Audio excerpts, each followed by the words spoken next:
Some call this location the most paranormal location on the planet.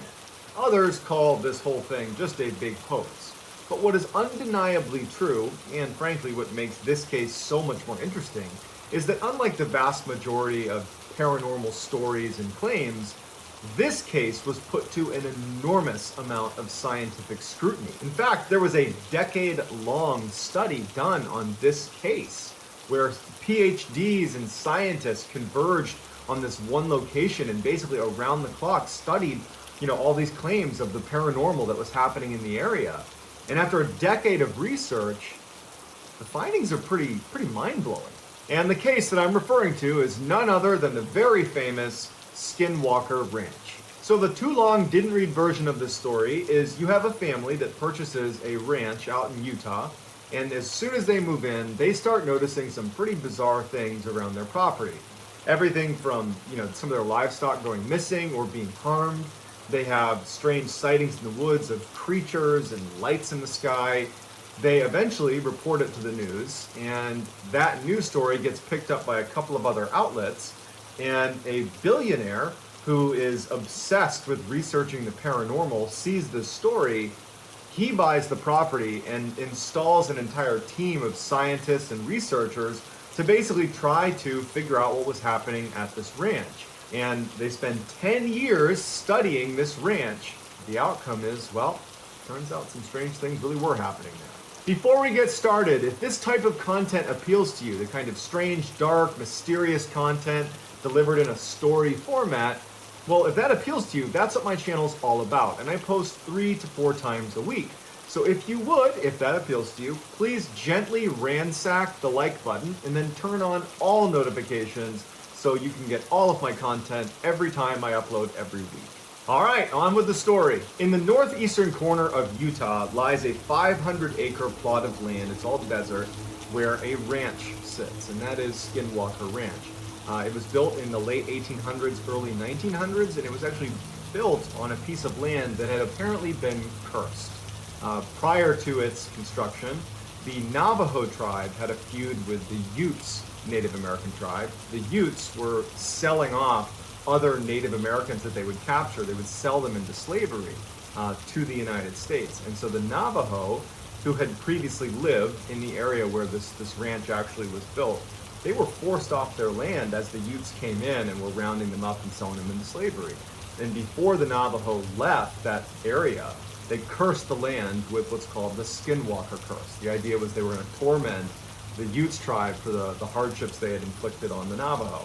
The Skinwalker curse, legend has it, is this curse where these witches descend on the area and take the form or wear the skin of various predatory animals in the area, namely large wolves and foxes. They inhabit those bodies and terrorize anybody in the cursed land. At some point, this ranch is actually built on the land that had apparently been cursed. It wasn't until many years later when owners of that ranch started seeing predatory animals doing some very strange things in and around their property that they did some research on the area, learned about this curse, and then before long, the nickname had stuck. In 1994, Terry and Gwen Sherman purchased Skinwalker Ranch. It had actually been abandoned by the previous owners for the last few years, so when they purchased it, they got it for way below market price. So they are just so excited to be moving in. They breed cattle, and so they had 500 acres to let their cattle free roam. It was like the dream purchase for this family. And so when they finally do move in, like the day they move in, they don't really care that the grass is overgrown. It looks like things are kind of in disrepair. And in fact, when they go into the homestead, like the actual house on the property, they were so excited about everything that they kind of overlooked some of the strange things that they immediately noticed about the property. They go inside and every window has a deadbolt on it. The inside and outside of every door in the house, not just the doors leading outside, doors leading between rooms had locks, the front and back side. They noticed these big pikes that were driven into the ground at the front door and back door of the property with massive chains stringing off of them, which looked like pretty powerful guard dogs had been there. They're thinking to themselves, well, this is a huge piece of property. Perhaps the previous owners are a little bit paranoid because they're kind of isolated. And so They didn't really raise a red flag when, to be honest, had I moved into a property where every single door and window had multiple locks on it, they had big guard dogs, I'd probably ask a couple questions, but you know what? Terry and Gwen, they're just so excited about this purchase that, again, they kind of just overlook it. So on the day that they are moving in, Terry and Gwen have some family members over to help them offload trucks and move stuff into the homestead. And it's during this process as they're moving things out of the truck into the house. And again, you got to remember that the house is situated like right in the middle of the property, and you can see in every direction basically unobstructed because it's basically open desert, with the exception of a couple areas that are, basically forests. And as they're offloading some of the stuff into the house, Terry looks out at one of these tree lines and he notices this huge wolf, or what looks like a wolf, pretty well off in the distance, kind of meandering its way over towards them. But it's far enough off that this is not enough to be totally worried about it. After all, Terry was a rancher and his family were fairly rugged. They carried weapons and they were used to, protecting their livestock from predators. So this was not a, oh my goodness, I can't believe a wolf is near us. It was more like, okay, let's make a note that there's a wolf walking towards us. And so Terry he tells his family, hey guys, just so you know, there's a wolf coming towards us right now. And the whole family is now standing near the truck and they're watching this wolf. And Terry recalled as he's staring out watching this wolf, it's kind of almost walking in like a snake, like a serpentine path towards them from hundreds of yards out. It's still quite a ways out. Terry notices that there was a fence that was out where this wolf is. And the fence was pretty big, and the spaces between posts were about 6 feet. When he had a good look at the wolf next to the fence, he could tell that the wolf was at least 6 feet long. And he was thinking, are my eyes playing a trick on me? Like, that's an enormous wolf. That's the biggest wolf I've ever seen. But the wolf wasn't acting angry or aggressive. It was just kind of skulking its way towards him, very nonchalant, broad daylight.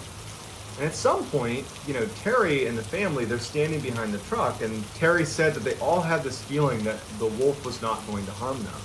And the wolf got about 100 yards away, and Terry and his family are transfixed. And he even said he didn't understand why they weren't scared or why they weren't, running away or shooting at it or something, but they didn't. All of them are just standing there watching this wolf that's massive. And the wolf is wagging its tail and acting like a domesticated dog. The wolf comes over and goes up near Terry's father, who was there helping unload some of the gear they had. And Terry's father just kind of reflexively reaches out to start petting like up at its head level, this massive wolf. And the wolf just acts like a domesticated dog and kind of rubs against his hand and then starts walking away from them, just wagging its tail and not doing anything, not causing them any harm, not snarling, not growling, nothing. But just as nonchalantly as it walked over to them, it walks over to where they had a pen with a couple of cows and calves inside of this pen. And one of the calves had its head through the post that was keeping them in this cage, just kind of watching this wolf. And the wolf notices it and in an instant jumps over to this calf and immediately has the whole head of the calf in its jaws, just trying to rip it out of the cage. But it can't get it to squeeze through the cage. And so all of a sudden, like Terry and his family are broken out of this weird trance. And Terry starts firing shots at the wolf. It strikes the wolf and has no impact. They run over, they start hitting it with the back end of an axe. They're trying to get this thing off of the calf because their livestock, that was their livelihood. And these are rugged people, and so they're trying to fight to save their property, to save their cows. And the wolf is just totally unaffected. It's not trying to attack Terry or his son that are trying to get rid of it. The wolf is just trying to attack the cow, but it won't let go. And finally, it just kind of gives up on the calf, starts kind of retreating. Terry ends up getting his rifle, a high-powered rifle, and takes a shot at the wolf one more time. But again, it just has no impact on the wolf. And the wolf just, at some point, just is, I guess, bored, turns around and kind of trots off into the woods. After they kind of were brought out of that initial trance, that they remembered this horrible smell, this like foul, almost chemical smell that just permeated the whole area after the wolf was there. Terry and his son, they decided to go track this wolf because now there's this massive predator that's going to make owning cattle extremely difficult, and so they would have to go deal with this predator. And so instead of retreating into the house, they grab their weapons and they track the wolf that's now jogged off into the forest. And they make it to an area in the forest where the ground is very muddy and sodden. And Terry could easily make out these footprints that just suddenly stop. And they just couldn't make sense of it. And so they went back to the house and they told their family, like, we tracked it into the woods. There's no blood trail. There's nothing. It just walked in and vanished. So this is day one of being at this ranch, and they're all on edge now. The whole family is on edge. They really don't know what to make of that wolf. The sheer size of it, the fact that it was totally unaffected by being shot multiple times. There's real concern over their own livelihood because they keep cattle and they're only going to have more that are going to be out in these pens. And if there are wolves that are 3 times the size of a normal wolf that are walking around killing cattle, that's a big problem if you own cattle. And so they're on edge, and they're all in a way trying almost not to talk about how crazy and how bizarre that encounter with the wolf was. They're just like, they're treating it like it's just a normal predator problem. Like, man, we gotta get those wolves, we gotta protect our cattle. But in the back of everybody's minds, they're like, something very strange is happening here. Gwen, she was having some other very strange things that were happening to her that she was not tying to the wolf thing.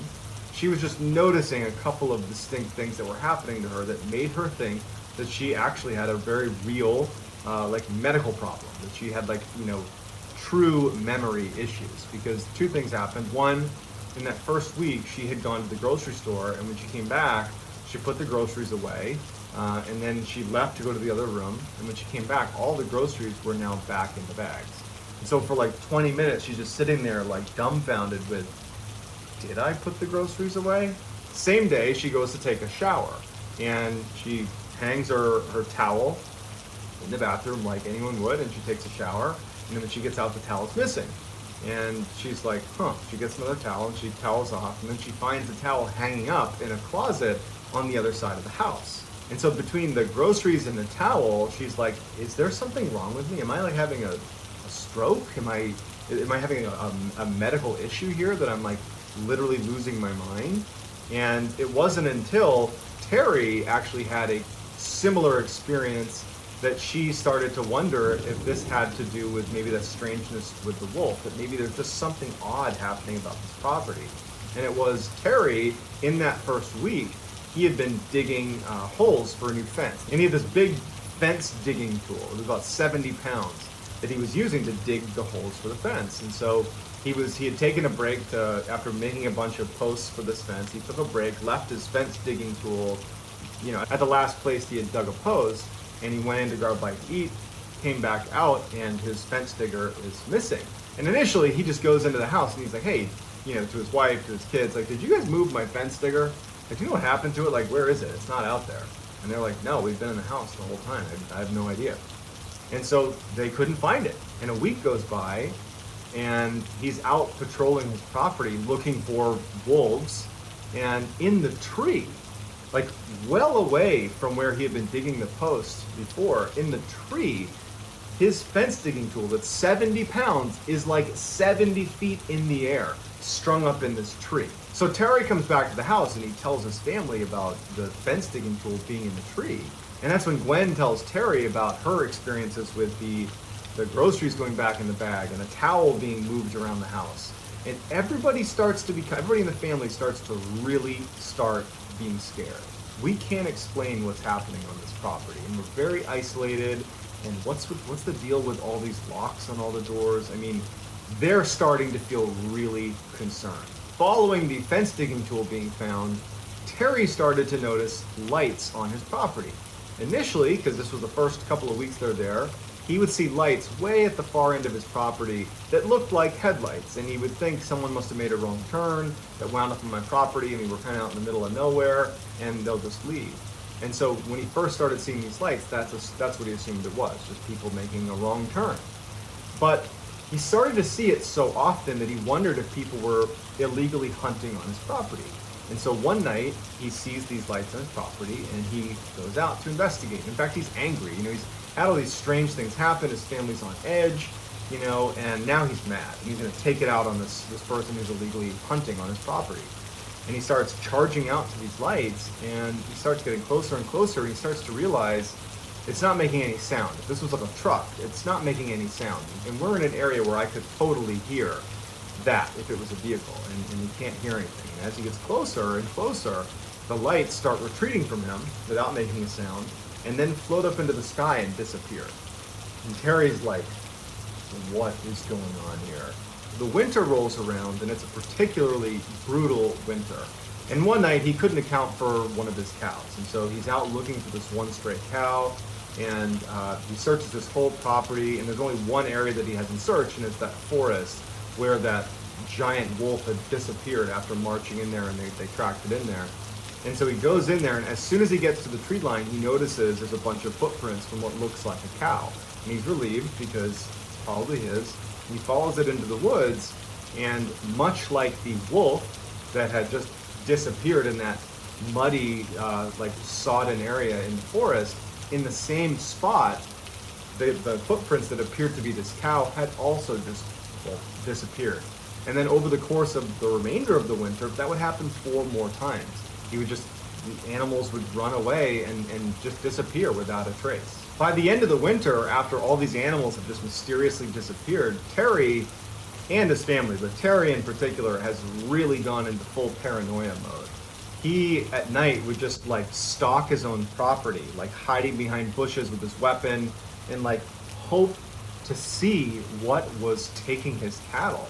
And so one night, as he's doing another fruitless search around his property, he catches out of his periphery what looks like a kind of mass of something moving around in the trees near his property. And at this point, he was kind of obscured by some shrubs and some plants. And so he kind of crouched down and looked out at the tree line. And he sees in the tree line this strange shape kind of moving about inside of the trees. And he would describe the mass as looking almost like a stealth fighter jet, but really small. And it was making no sound, and it was hovering about 20 feet off the ground. And he's crouched down, not making a sound, watching it. And it's just kind of moving around the tree line. And it has these lights that looks to be kind of scanning the ground. And it's just kind of moving around. It's shining these lights, these multicolored lights in the ground. And Terry moves a tiny bit to get a better angle on this thing. And he makes the tiniest of noises against the brush, just like a tiny little, barely audible sound. And this mass that's pretty far away, the lights immediately turn off, and it angles itself so it's facing directly at Terry. And Terry can feel it right away that it's heard this tiny little sound he's made, and now it's staring directly at Terry. And Terry's terrified, and he's looking at this thing, wondering oh my God, is it gonna come take me? What is this? Is this the thing that's been taking my livestock? And he's terrified, and he's staring at it, and it just flies away. By the spring of 1995, things have gotten really, really bad for Terry and his family. Now, not only are they losing livestock inexplicably, but they're showing up. The actual cows themselves are showing up back on their property, hours or days later, just kind of in random locations on the property, and they look like they've had surgery done, precision cuts, and pieces of them are missing. And in addition, some very strange things are happening at the house. At night, they would see these entities walking around their property, these humanoid, they described them as having no expression, just walking around their property. And sometimes they would walk right up to the glass, put their hands on the glass and look in, but there was no face. And Terry and his family, they had blinds down, and they would use the deadbolts on every single door and window, but they could hear them rapping at the glass, and they could hear them communicating in a language they didn't understand right outside of their house. And this became so regular that it was almost impossible to sleep. Terry's kids started performing very poorly in school because they weren't sleeping. Terry's wife, Gwen, she lost her job at the bank because she wasn't sleeping, and she was delusional. They were all just at an absolute breaking point. Terry is now feeling totally disheartened. One night he's sitting on his porch with his rifle, and he notices out on the horizon a new phenomenon. He was used to seeing the lights on his property that would be off in the distance that would disappear, and he had previously seen that kind of fighter jet thing that was scanning the area. Those were two types of lights he would see, but there was a new light he saw as he's sitting on his porch. It was almost like this orangey orb that appeared off in the distance. Since he had his rifle with a high-powered scope on it, he just lifts up his rifle and he looks through his high-powered scope and he zooms in all the way, and he can see that this orb, he describes it as a portal. That as he's looking at it, it has almost like an oval shape to it, and even though it was nighttime, in the middle of the orange orb is this blue sky. It's as if he's looking through a portal into another world where it's broad daylight and there's a sky.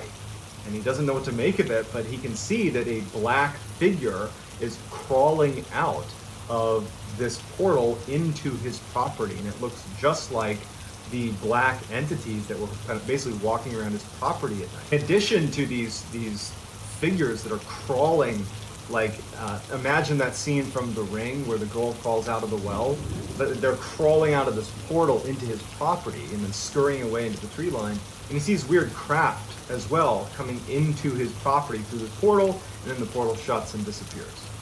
Following this night with the orange portal, Terry started to notice blue orbs that he and his family would say were the worst and most terrifying thing of all of the things they experienced. And considering they had tall, featureless black humanoids peering in their windows and rapping on their windows, that's saying something, okay? So a blue orb started showing up on their property. And the way they described it, Terry and his family, was whenever the orb came near you, it gave you this extreme sense of anxiety. It was almost like it was emitting this feeling that you automatically got where suddenly you were unbelievably anxious and terrified of the blue orb. And then as soon as it left, you would, not be anxious anymore. And so one night, he's sitting on his porch like he had begun doing, and he sees this orb show up on his property. And his 3 dogs are sitting with him that see the orb, and they start growling and barking, and so he lets his dogs go, thinking that maybe they can scare this thing off. And the dogs take off running towards this blue orb, and they chase it, and you can see the orb, Terry can see the orb that starts to kind of retreat. And he's thinking, oh my goodness, I finally won something. My attack dogs are going to scare this orb away. And they chase off into the woods, and he sees this thing, the blue orb, retreat into the woods. And then when he's thinking again that finally a little victory for us, he hears his dogs yelping.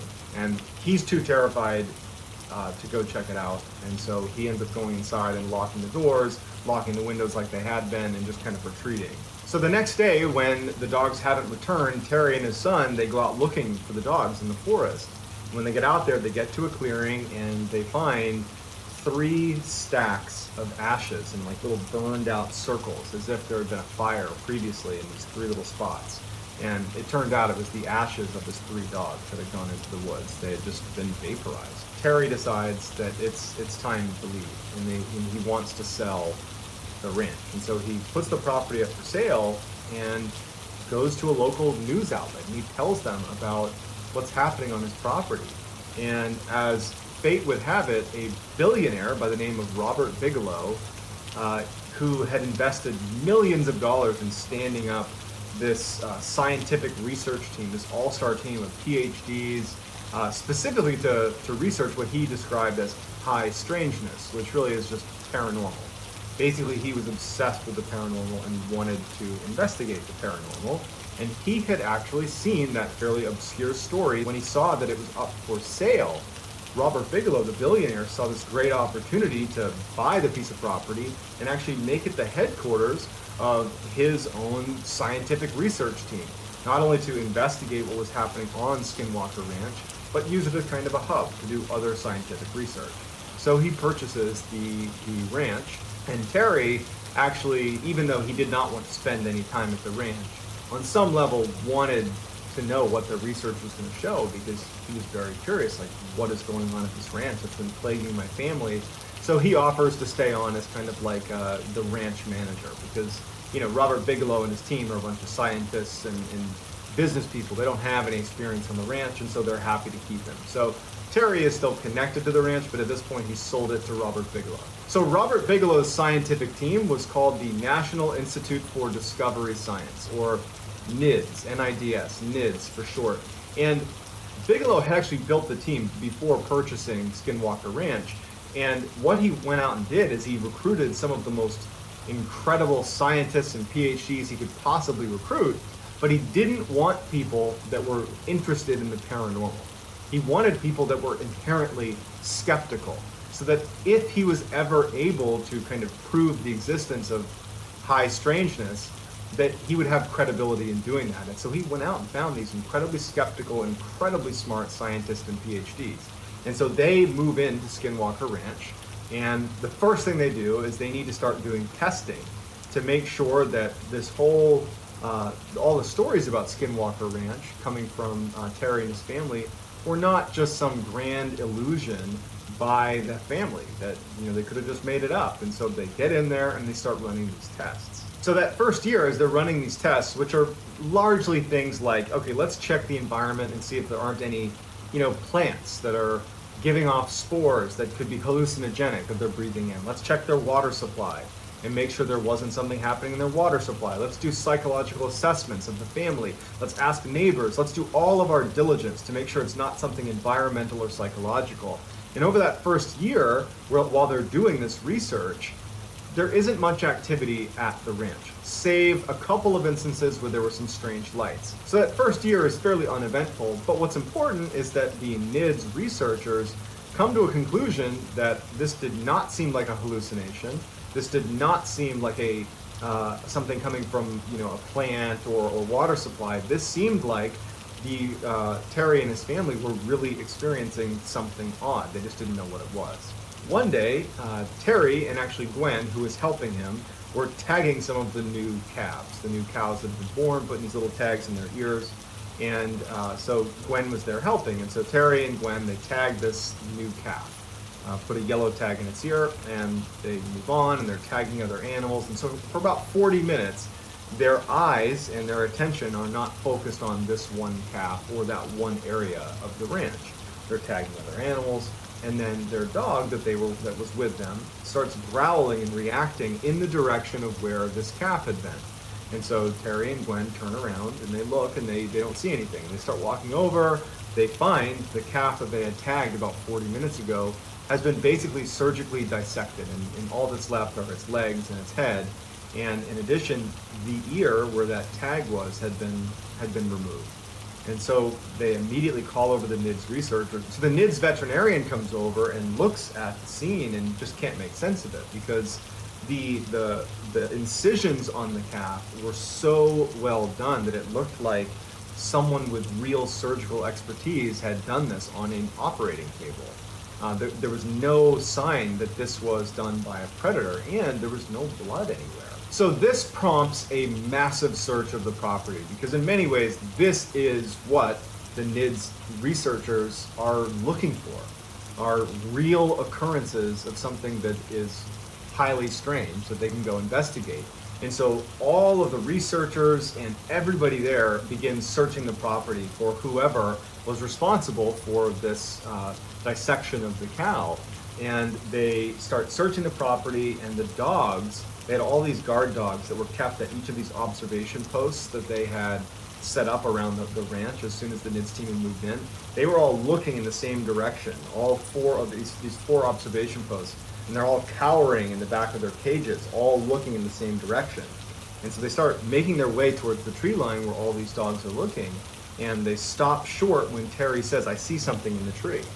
So they stop their car and they're looking, and in the tree is this massive wolf. This like wolf-like humanoid that's basically perched on a tree limb.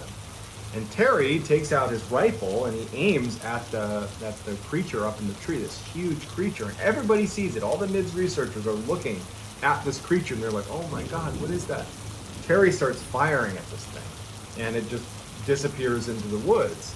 And so the team charges into the woods, they fan out, and they pick up a couple of tracks of this huge thing that has like this massive footprint with these huge claws, but much like the wolf that had disappeared and the cattle that had suddenly disappeared when they went into the woods, they couldn't find any traces of this thing. But they did smell this horrible stench that Terry remembered smelling. It stuck with him that first day when that large wolf had come over on the very first day they were moving in. It was that same smell, but they couldn't find this huge animal. So dumbfounded, the NIDS researchers just go back to the property and no one can make sense of it. And they have the footprint and they have their own eyewitness testimony, but like they couldn't make sense of how something that big could just get away. And so over the following month, they're like searching the property and they're looking for any more signs of this huge creature or anything. The only thing they noticed is that the guard dogs consistently stayed in their kennels and did not want to come out. They were acting like they were kind of being hunted. And they were they were cowering quite a bit and they were scared to go out in the open, but they couldn't find anything.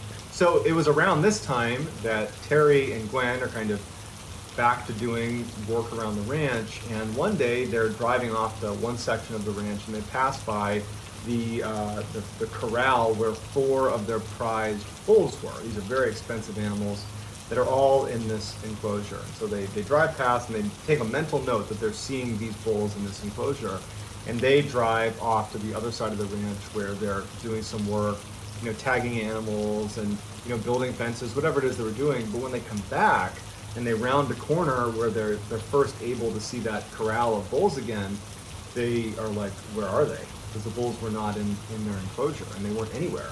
And so they're panicked because these are very expensive animals, and they run over, and Terry sees that the gates to the corral are still locked.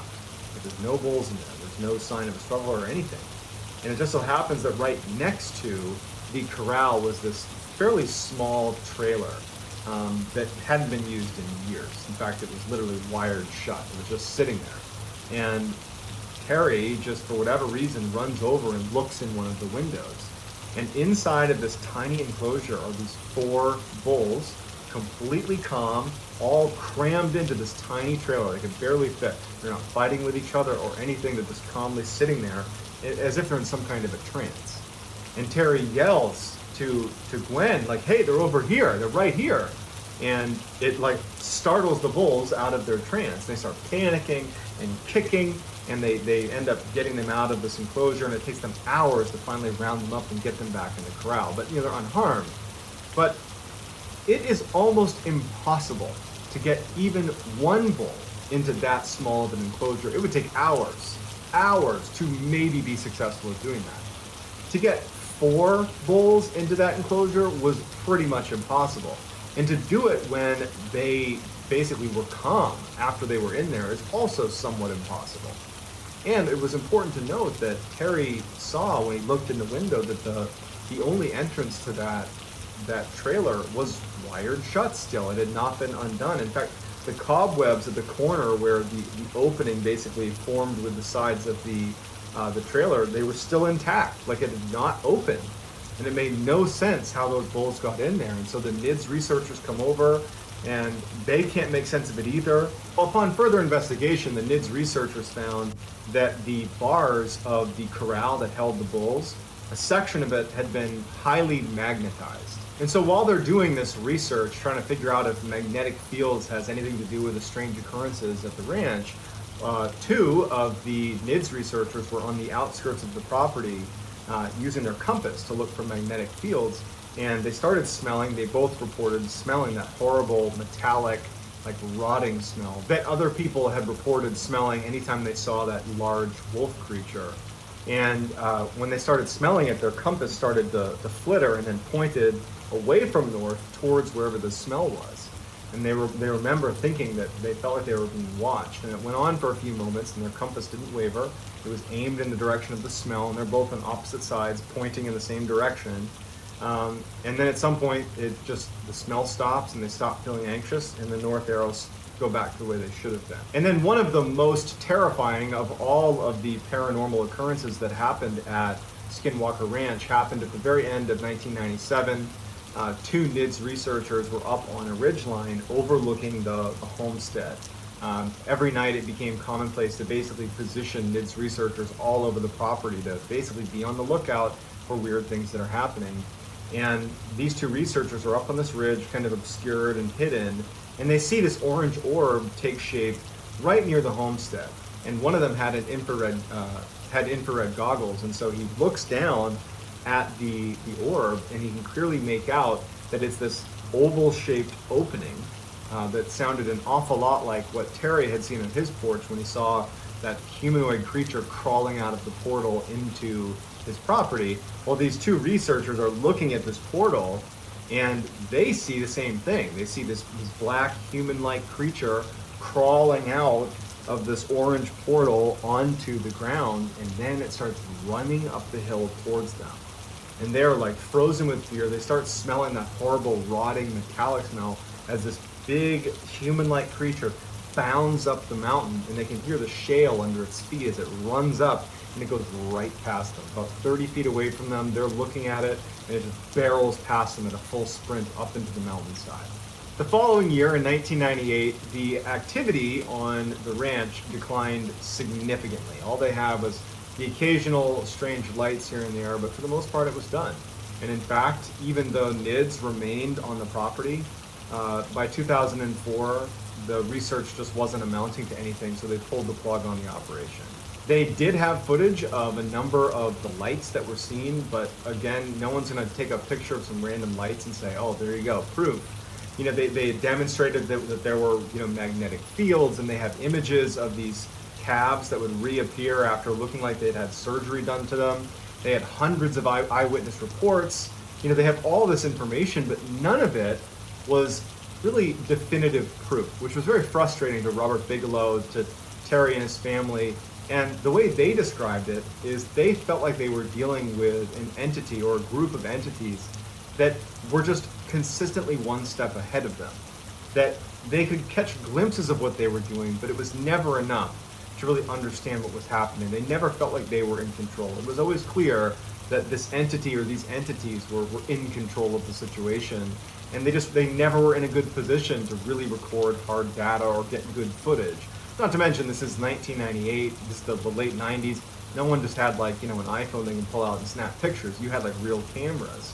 And so the best they could do was some pictures of light and some of the animals that had been mutilated. There's been numerous books put together by some of the people that were a part of this NIDS research team, and to this day they believe that what they saw was a result of some paranormal activity. And to this day, many people believe that this is one of the most credible instances of paranormal activity occurring. So I'd love to hear what you think in the comments, whether you think this is a total fact or a total hoax or somewhere in the middle. I'd love to hear about it in the comments. And if you want to get in touch with me, you can message me on Instagram. My handle is johnballin416. Also, I post quite a bit on TikTok. My handle is Mr. Ballin. And that's going to do it, guys. I hope you got something out of this. And until next time, that's going to do it. See ya.